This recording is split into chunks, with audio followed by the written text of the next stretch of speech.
Hace poco más de 2000 años, en este lugar sucedió algo extraordinario, algo que la ciencia no comprende y que ha tocado el corazón de millones de personas. Sígame y le contaré otra asombrosa historia.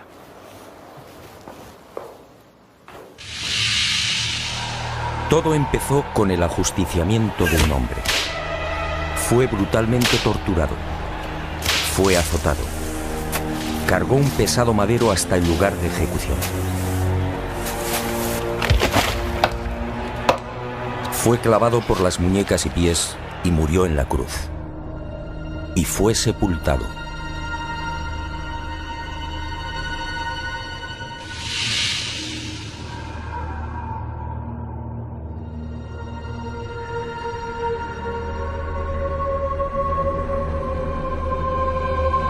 Y sus restos fueron envueltos en un lienzo de lino. Y al poco de morir, algo singular y extraordinario acaeció en el interior de la sepultura.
Y al poco de morir, en efecto, algo singular y extraordinario acaeció en la sepultura.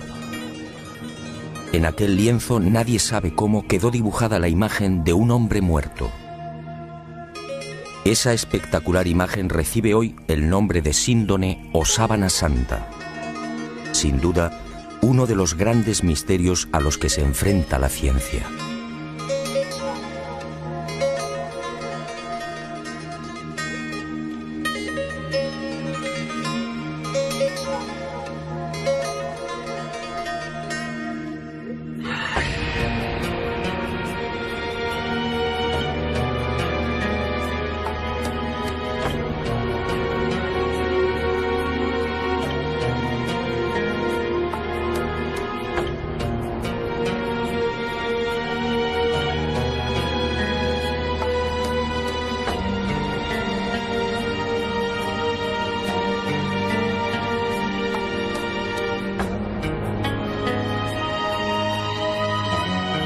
Tras aquel enigmático y trascendental suceso que los creyentes en Jesús de Nazaret identifican con la resurrección, el lienzo de lino desaparece y se ve envuelto en toda clase de leyendas y rumores. Eusebio de Cesarea, por ejemplo, insinúa que la sábana fue sacada de Jerusalén antes del asedio por las legiones romanas de Tito.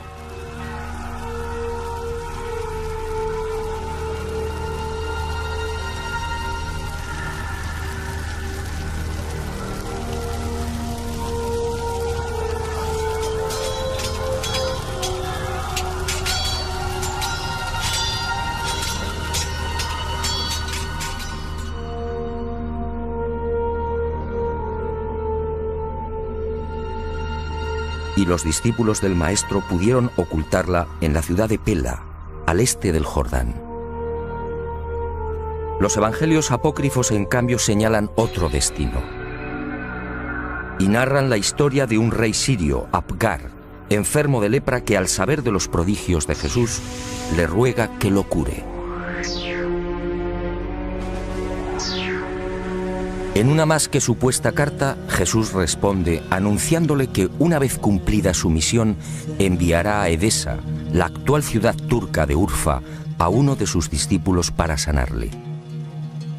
Y la tradición asegura que Apgar, al envolverse en la sábana santa, quedó curado.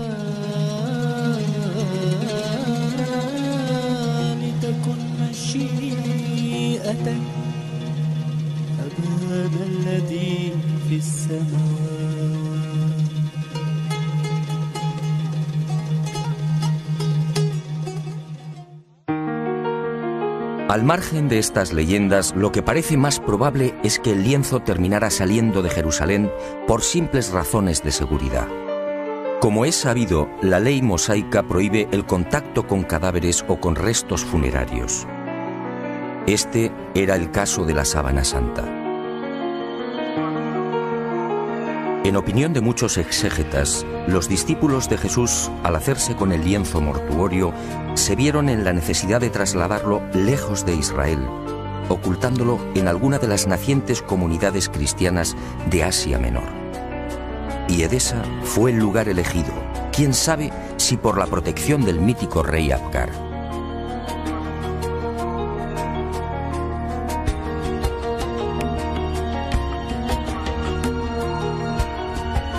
Esa misma leyenda asegura que uno de los hijos de Apgar V, al hacerse con el poder, retornó al paganismo, persiguiendo a los cristianos de Edesa. Y la sábana fue escondida en el interior de la muralla, sobre la puerta occidental. Después, durante siglos, silencio. Y en el año 525, al fin, una nueva pista.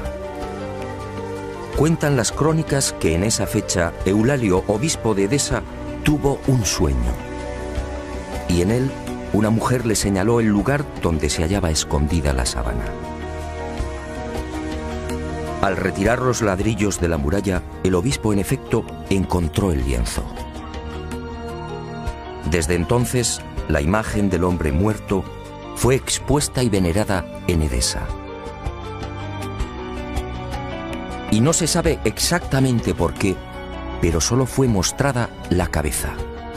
Esta imagen recibiría el nombre de Mandilion, una imagen que inspiró sin duda a infinidad de artistas bizantinos y medievales.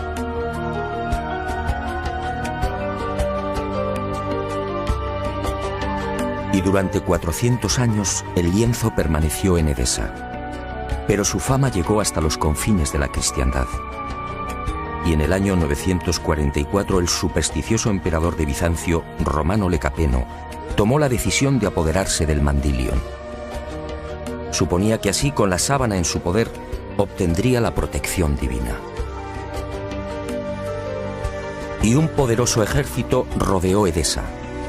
La sagrada reliquia una vez más sería causa de muerte y sufrimiento. Finalmente, Edesa se rindió y el Mandilion entró triunfante en Constantinopla.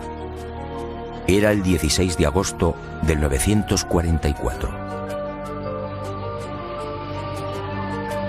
Allí, en la iglesia de Santa María de Blanquernas, fue expuesta a los fieles todos los viernes. Robert de Clary, soldado y cronista de la mal llamada Cuarta Cruzada, dejó testimonio de ello. Había en Constantinopla, entre otros, un monasterio que se llamaba Nuestra Señora Santa María de Blanquernas, donde se conservaban las síndones en que nuestro Señor fue envuelto, que cada viernes se mostraba vertical, de modo que se podía ver bien la figura de nuestro Señor. Y de nuevo la guerra y el fanatismo religioso silenciaron el ya arduo peregrinaje de la sábana. En la noche del 9 al 10 de abril de 1204, los cristianos atacan Constantinopla. La ciudad arde y la síndone desaparece. No existen documentos que certifiquen su nuevo destino y los nuevos propietarios, pero todo señala a los caballeros templarios como los custodios del lienzo, al menos durante un siglo. No es ningún secreto que la Orden del Temple se funda, entre otras razones, para tratar de reconquistar Tierra Santa y, sobre todo, para poner a salvo determinados símbolos y objetos religiosos. Entre los más importantes, el cáliz de la Última Cena, el Arca de la Alianza y, sobre todo, la Sábana Santa.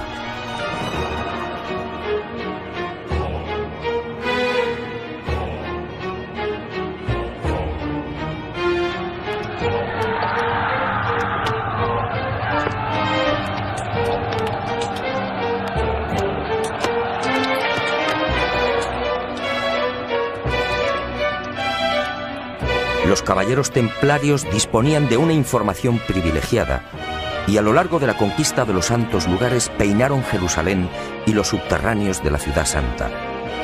En especial, los túneles y cámaras secretos de lo que fue el primero y segundo templos de Salomón. ¿Encontraron lo que buscaban? En mi opinión, nunca hallaron el Santo Grial o el Arca, pero sí la Sábana Santa.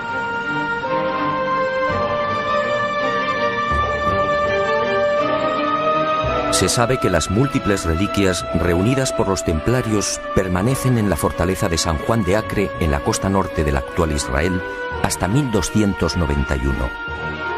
Desde allí viajan a Chipre, Marsella, Besançon y París. ¿Pudo la Sábana Santa seguir ese itinerario? Es muy probable.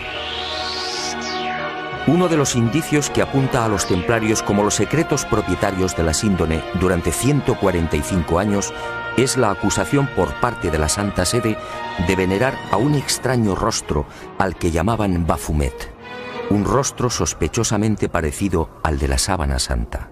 Esta, entre otras, sería la causa de la persecución y encarcelamiento de la poderosa orden templaria. En la noche del 6 de octubre de 1307, pocas horas antes de la caída de la cúpula templaria, un carro abandona la fortaleza del Temple en las afueras de París. El hombre que lo conduce se protege con una sábana. Los soldados de Felipe IV el Hermoso registran la carga de paja, pero no encuentran nada. Y la síndone que protege al conductor es puesta a buen recaudo. 7 años después, en 1314, Jacques de Molay, gran maestre de la orden templaria, y Godofredo de Charny, su lugarteniente y comendador de Normandía, son quemados vivos en una pequeña isla del Sena. La Sábana Santa sigue sin aparecer, pero sería por poco tiempo. En 1349, 42 años después de la caída del Temple, por orden del Papa Clemente V y del suceso del carro, otro Godofredo de Charny, señor de Lirey, saca a la luz el lienzo con la imagen del hombre muerto. Parece claro que ambos Godofredos de Charny eran parientes. ¿Pudo quedar la sábana en poder del segundo señor de Lirey? Es lógico, ya que la síndone se encuentra bajo su protección.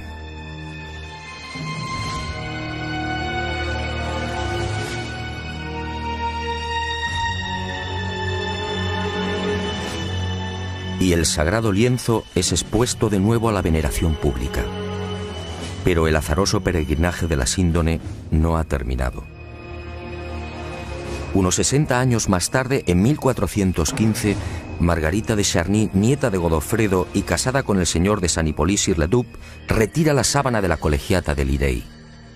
Tiene miedo a los pillajes que ha generado la Guerra de los 100 años. Y el lienzo es trasladado al castillo de San Hippolyte. Al enviudar, la pésima situación económica de Margarita le obliga a exponer la sábana, obteniendo así algunos dineros.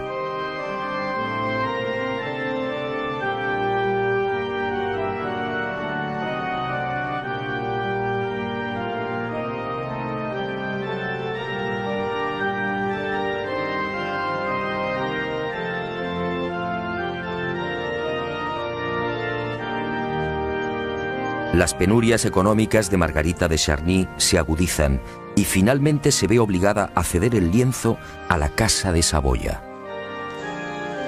El 22 de marzo de 1453 se firma en Ginebra el contrato de cesión. A partir de ese momento y hasta 1983, la síndone sería propiedad de los Saboya.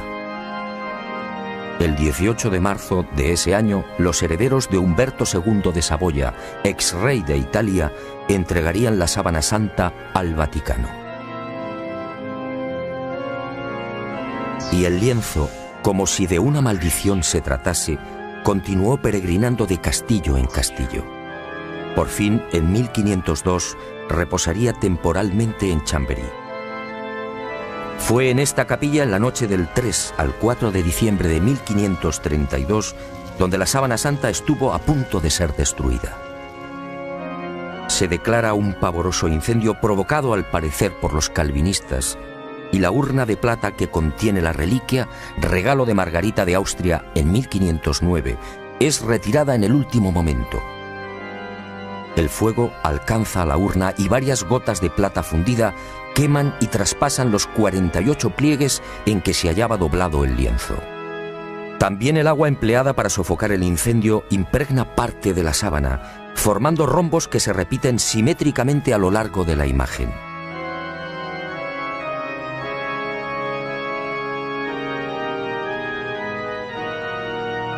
Y las monjas clarisas de Chambéry remiendan los desperfectos y cosen un forro en la parte posterior del lienzo.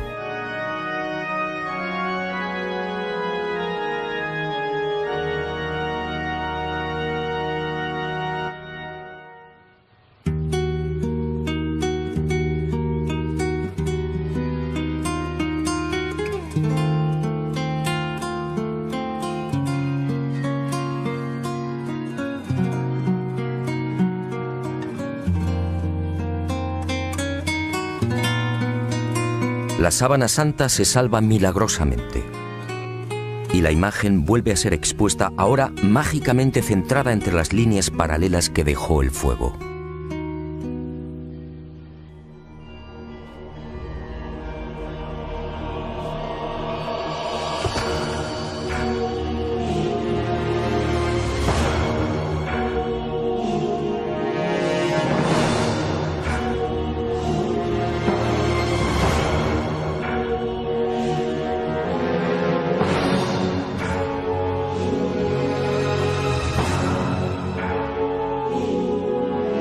Y el peregrinaje de la síndone toca a su fin. En 1578 se declara una epidemia de peste en Milán. San Carlos Borromeo, entonces cardenal de la ciudad italiana, hace una solemne promesa. Si desaparece la peste, caminará hasta Chambéry arrodillándose ante la síndone. La epidemia remite y el cardenal se dirige a Francia. Pero la Casa de Saboya, propietaria de la reliquia, se apiada de Carlos Borromeo y para evitar que cruce los Alpes traslada la sábana santa a mitad de camino entre Milán y Chambéry. Y el 8 de octubre de ese histórico 1578, el lienzo ingresa en la Catedral de Turín. Un siglo después, en 1694, pasaría a la capilla diseñada por Guarini y allí ha permanecido hasta nuestros días.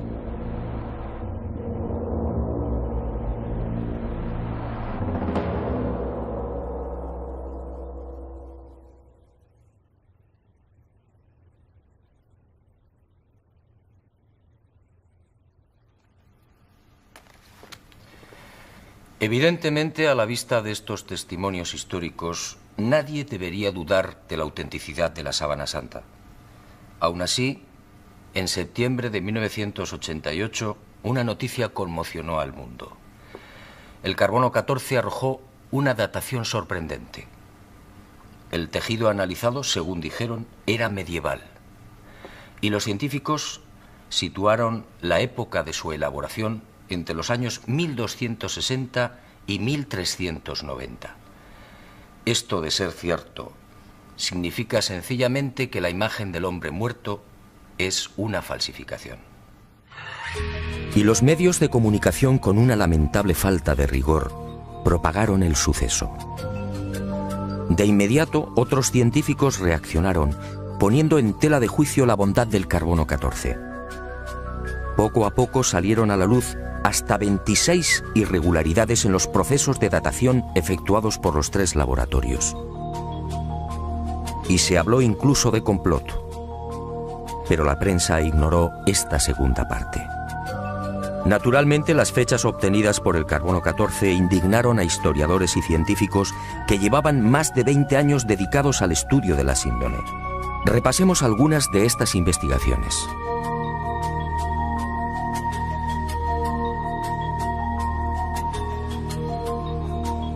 El fotógrafo turinés Secondo Pia recibe el encargo de la Casa de Saboya de tomar varias imágenes de la Sábana Santa.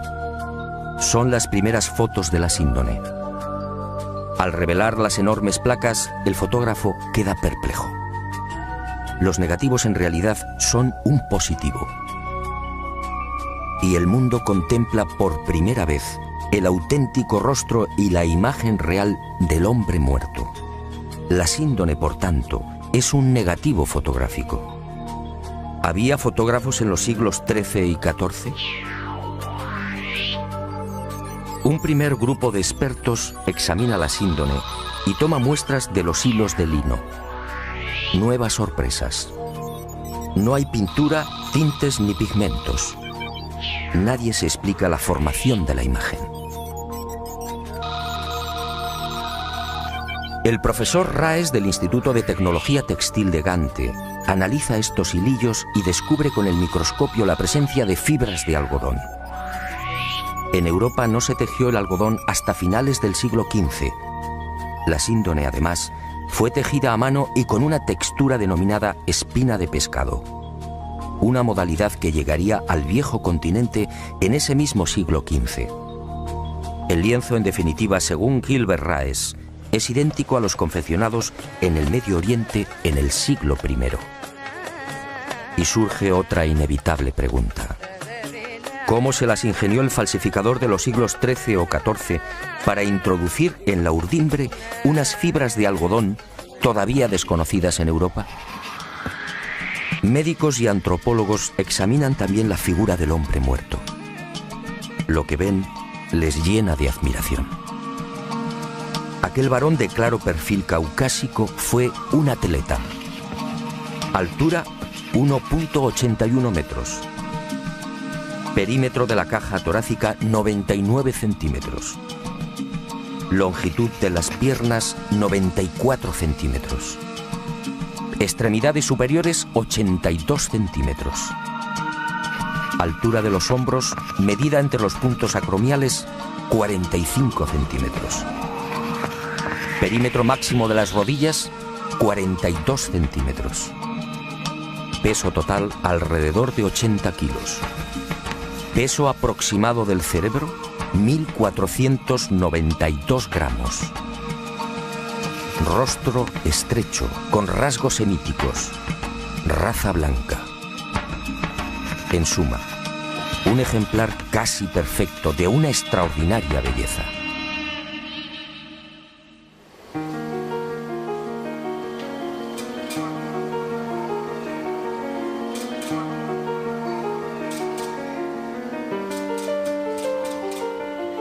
Los científicos tratan de imitar la imagen de la Sábana Santa y utilizan toda clase de procedimientos. Pinturas, soluciones acuosas, calcos sobre cadáveres e impresión al fuego. Los resultados, como es fácil apreciar en estas copias, son decepcionantes.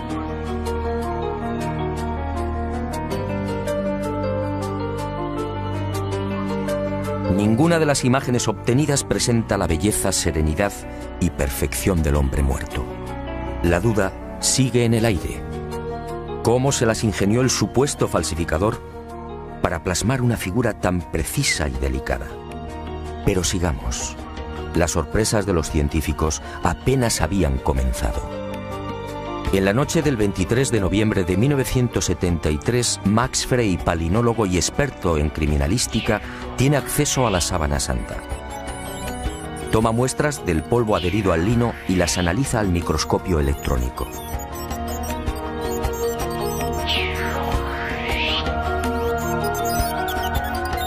Entre los hilos del tejido fueron apareciendo ejemplares de polen de plantas típicamente palestinas.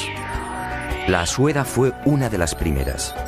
Después llegaron otros pólenes de la flora halofita que creció en el Negev y en los estratos sedimentarios del lago de Genezaret hace 2000 años. Plantas hoy extinguidas cuyos pólenes fueron arrastrados por los vientos hasta la ciudad de Jerusalén. Y allí quedaron prisioneros entre los hilos de la síndone.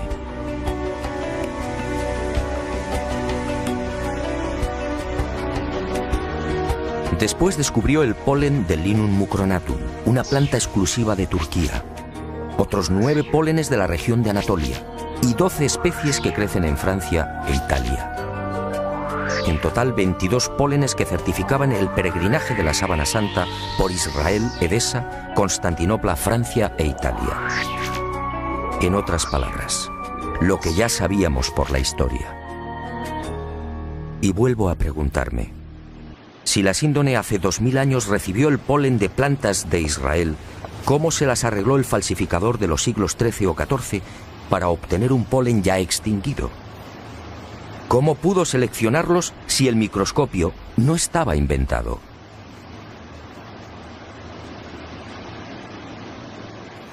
Los descubrimientos de Max Frey, en efecto, hablan por sí mismos.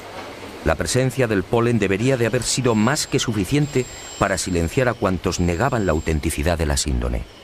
Pero el carbono 14 siguió eclipsando estos aplastantes hallazgos científicos. Tampoco era de extrañar al tratarse de la supuesta imagen de un dios. Si la síndone hubiera contenido la figura de Napoleón o de Ramsés II, el enigma se habría zanjado rápidamente. También en 1973 se llegaron a otras no menos interesantes conclusiones. En la Sábana Santa no hay un solo indicio de putrefacción. ¿Cómo era posible? Si la imagen era el resultado de la aplicación a la tela de moléculas orgánicas, bien de origen natural o artificial, ¿cómo explicar que el intenso calor generado por el incendio de Chambéry no hubiera modificado su color? Incluso las zonas que estuvieron en contacto con las gotas de plata fundida conservan la misma tonalidad y densidad que el resto. De haber sido una falsificación, esas regiones aparecerían claramente alteradas y descoloridas. Y la ciencia prosiguió su espectacular avance. En octubre de 1978, un nutrido grupo de científicos tuvo acceso a la síndone. Era el proyecto STURP, la mayor parte perteneciente a la NASA. Y la Sábana Santa fue sometida a una minuciosa y amplísima batería de experimentos científicos. Los resultados, una vez más, impresionaron a los especialistas. Veamos algunos de ellos. En la imagen del hombre muerto se observan numerosos coágulos, manchas y reguerillos de sangre. Pues bien, nadie logró explicar por qué esos coágulos aparecen intactos y con los bordes perfectamente definidos. Si aceptaban la hipótesis del robo del cadáver, dichas manchas tendrían que haber sufrido las lógicas roturas y desflecados. Al introducir un escáner entre el lienzo y el forro cosido por las monjas clarisas de Chambéry, se observó que la sangre había penetrado también en el reverso del lienzo. Aquella sangre era del grupo AB, muy común entre los judíos. Las diferentes analíticas y pruebas hematoscópicas demostraron la presencia en la imagen de sangre venosa y arterial, así como de la albúmina del suero sanguíneo. Y el veredicto del carbono 14 quedó nuevamente en ridículo. ¿Qué falsificador de los siglos XIII o XIV tenía la capacidad para aislar y distinguir el grupo AB o la sangre venosa del arterial? Como es sabido, mucho después, en el siglo XVI, el español Miguel Servet fue condenado a la hoguera por asegurar, entre otras cosas, que la sangre circulaba. Y los científicos volvieron a comprobar lo que ya se sabía: ni rastro de pintura ni de pigmentación alguna. Aquel supuesto falsificador efectivamente tuvo que ser un genio. Otra de las sorpresas llegó al explorar los hilos. En este tipo de tejido, cada hilillo está integrado por unas 200 fibras. Vistas al microscopio parecen cañas de bambú. Pues bien, De esas 200 fibras, solo 2 o 3, las más superficiales, aparecían chamuscadas. Solo 2 o 3 eran las responsables de la formación de la imagen. En un primer momento, los científicos atribuyeron el abrasamiento de las hebras superficiales a una misteriosa y desconocida radiación. Una energía intensa y brevísima. Solo así podía explicarse una imagen tan superficial.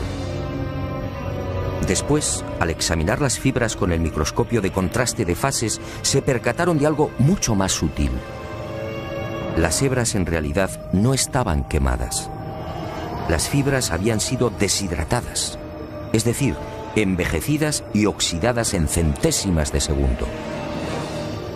En suma, se habían vuelto amarillas exactamente igual que amarillea el lino con el paso del tiempo. El resto de las fibras, sin embargo, conservaba la frescura y el color más claro, propios de un lino no envejecido artificialmente. Lo que los ojos aprecian en la síndone, por tanto, no es otra cosa que un cambio de tonalidad en las referidas fibras superficiales.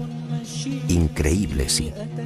La imagen del hombre muerto, según los científicos, tiene su origen en un singular mecanismo de envejecimiento. Dos de los científicos del proyecto Sturm, los entonces capitanes de las Fuerzas Aéreas norteamericanas, Jackson y Jumper, serían los descubridores de otra de las singularidades de la imagen de la Sábana Santa de Turín.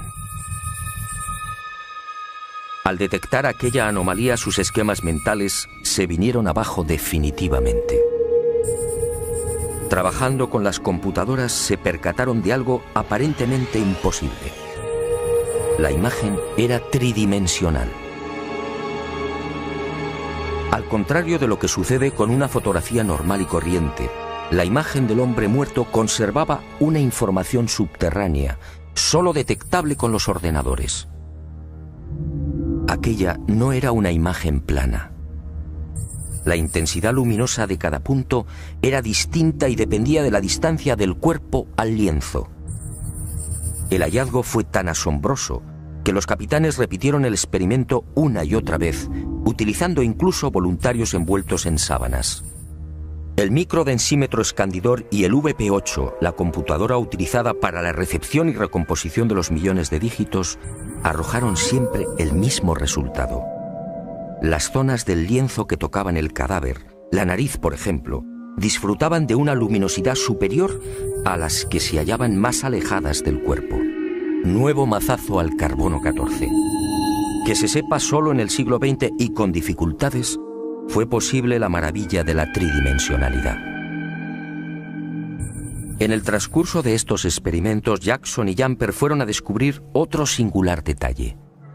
Al examinar las espaldas del hombre muerto, comprobaron que los músculos dorsales y deltoides aparecían extrañamente abombados. Esto llevó a los científicos a la siguiente deducción.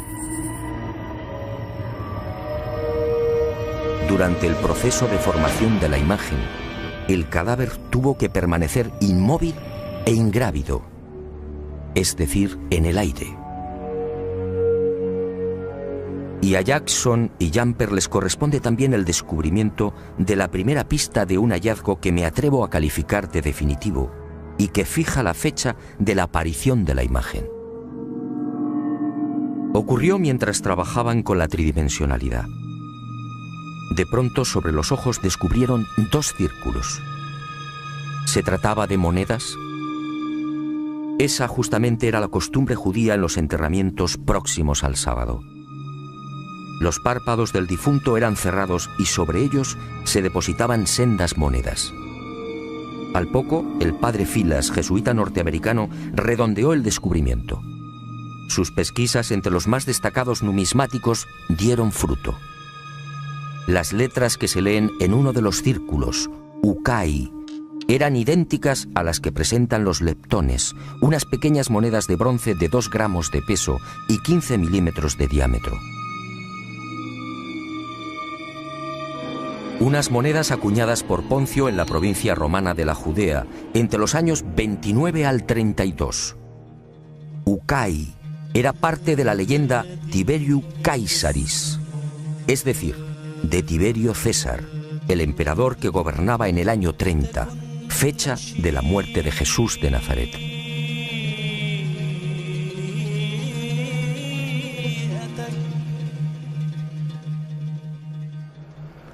Como hemos visto, hay argumentos y pruebas científicas que demuestran sobradamente la autenticidad de la sábana santa.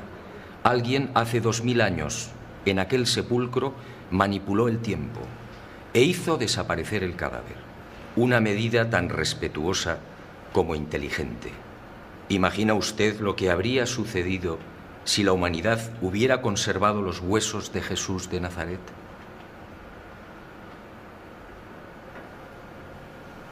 Y esa fuerza desconocida y poderosa que aceleró la descomposición del cadáver, envejeciendo la sábana, nos regaló también una fotografía única en la historia, una imagen que recuerda el horror padecido por aquel hombre.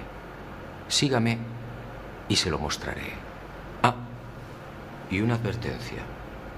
Quizá lo que se dispone a ver y escuchar no sea de su agrado, pero esa fue la verdad.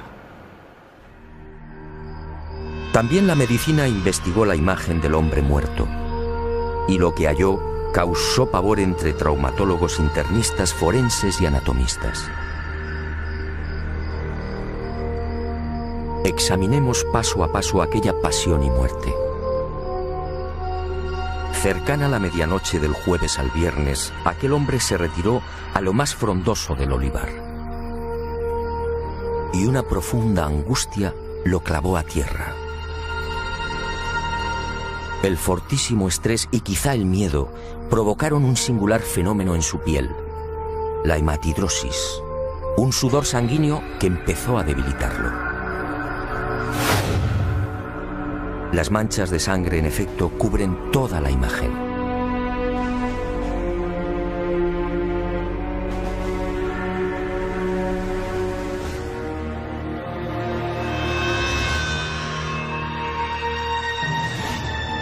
Y al estudiar el rostro, los médicos descubrieron otro detalle aterrador. Durante el interrogatorio en la casa de Anás, Jesús no recibió una bofetada como reza la tradición, sino un violento bastonazo propinado por uno de los esbirros del exsumo sacerdote. El palo, de unos 5 centímetros de diámetro, hundió la nariz y provocó un gran hematoma en el pómulo derecho. Así quedó reflejado en la síndone.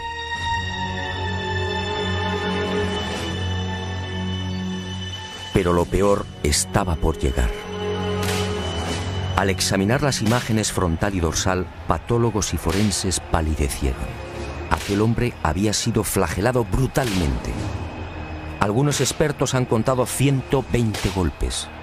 Otros creen que recibió alrededor de 200. Golpes secos, potentísimos, que afectaron incluso a los testículos y al coxis.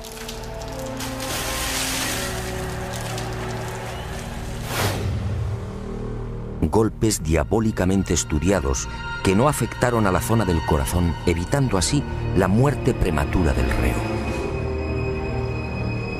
El mapa de los azotes no precisa de mayores comentarios. Los médicos no se explican cómo pudo sobrevivir. Coronación de espinas. La soldadesca romana de la fortaleza Antonia fabricó un casco con la Potherium spinosum, una zarza muy abundante en Palestina. Un matorral armado de púas rectas y en forma de pico de loro, de hasta 6 centímetros de longitud. Y el yelmo fue encajado sin piedad en la cabeza del hombre, afectando a nuca, cuero cabelludo y frente.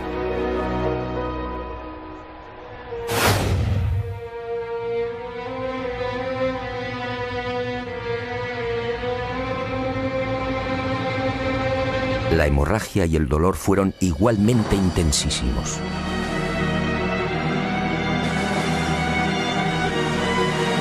Minutos después, maltrecho, debilitado y febril, el reo se vería obligado a cargar sobre los hombros el madero transversal de la cruz, el patibulum, un tronco áspero y agresivo de unos 35 o 40 kilos de peso.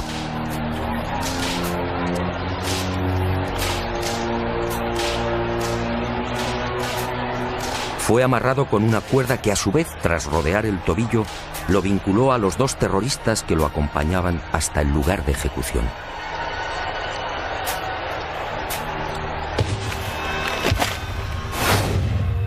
Y en esos 500 o 600 metros, la tortura de las caídas, los violentos impactos del rostro contra las piedras, las rodillas destrozadas, los dientes quebrados y los mechones de barba arrancados por los soldados al intentar levantarlo.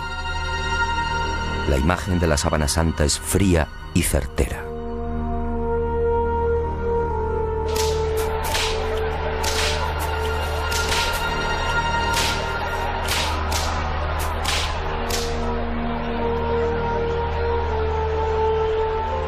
Sí, algo falló. Según los médicos, el largo clavo de hierro de unos 20 o 25 centímetros utilizado para clavar una de las muñecas debió tropezar con un nudo y fue retirado y martilleado de nuevo.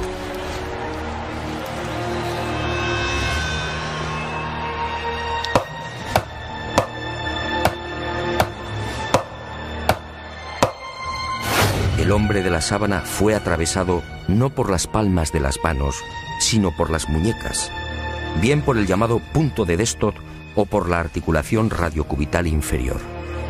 Los clavos rozaron el nervio mediano y provocaron la contracción de los dedos pulgares. Por eso no aparecen en la síndone.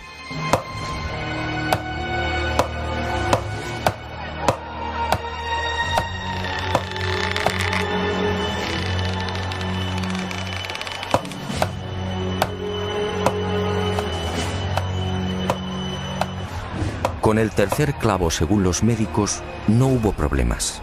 Entró limpiamente cosiendo ambos pies al madero vertical. Y la pierna izquierda permaneció flexionada. Así aparece en la imagen de la síndone como consecuencia del rigor mortis. El final se acerca y el suplicio va alcanzando unos límites difíciles de imaginar. El reo necesita respirar. Para ello solo dispone de un sistema: apoyarse en el clavo de los pies y alzarse a pulso milímetro a milímetro, con la ayuda de los clavos que perforan las muñecas. El corazón bombea desesperadamente, alcanzando hasta 180 pulsaciones por minuto. A los 10 o 12 minutos, pérdida de conocimiento. Pero el hombre se recupera. Nueva lucha para obtener un poco de oxígeno. La tetanización gana la batalla. Las piernas quedan inutilizadas. Ahora solo puede alzarse con el auxilio de las muñecas y músculos de los hombros. El cataclismo es generalizado. Finalmente el corazón se rompe. La agonía se ha prolongado durante hora y media. La medicina, perpleja, sigue muda.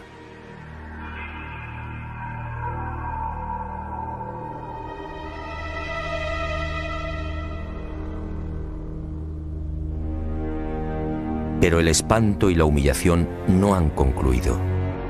Uno de los soldados alancea el costado derecho del crucificado. Los médicos exploran la síndone y se muestran de acuerdo. Al recibir la lanzada, el hombre ya estaba muerto.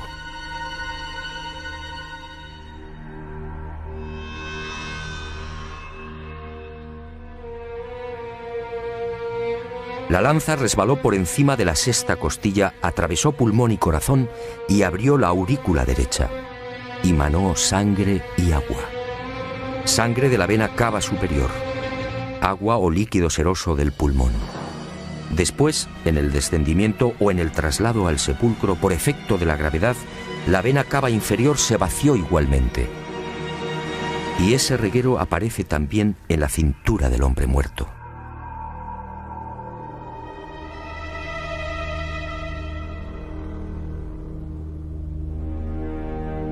Y llegamos a una de las preguntas clave. ¿Quién era este hombre? ¿Se trataba de Jesús de Nazaret? Los especialistas en cálculo de probabilidad matemática han sido rotundos.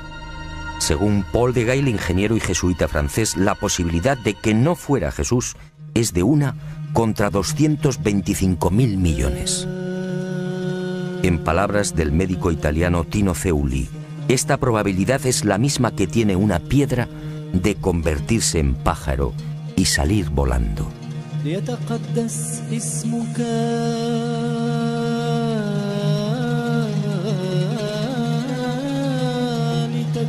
Efectivamente, esta imagen solo puede ser la del hombre que fue torturado y crucificado en Palestina hace 2000 años. Jesús de Nazaret. Y ahí surge una nueva y escalofriante posibilidad. Algún día, a no tardar, la ciencia estará en condiciones de extraer de la sangre de la sábana santa una muestra de ADN. Entonces el mundo podría asistir a la clonación de aquel hombre muerto, la clonación de Jesús de Nazaret. Decenas o cientos de cuerpos físicamente idénticos al del Maestro.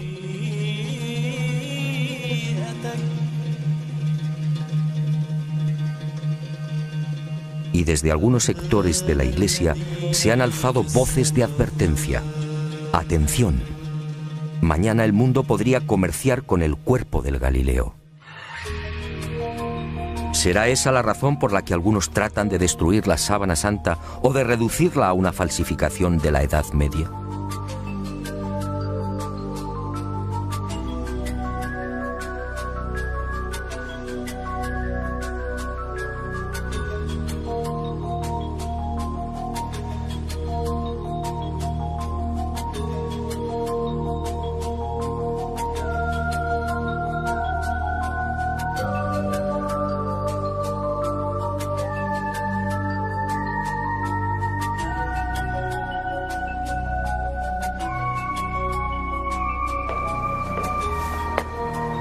Ahora lo sé. Jesús de Nazaret, mi Dios y Creador, se guardó un as en la manga. Un as para los escépticos, el as de la resurrección. Algo que felizmente también le pasará a usted.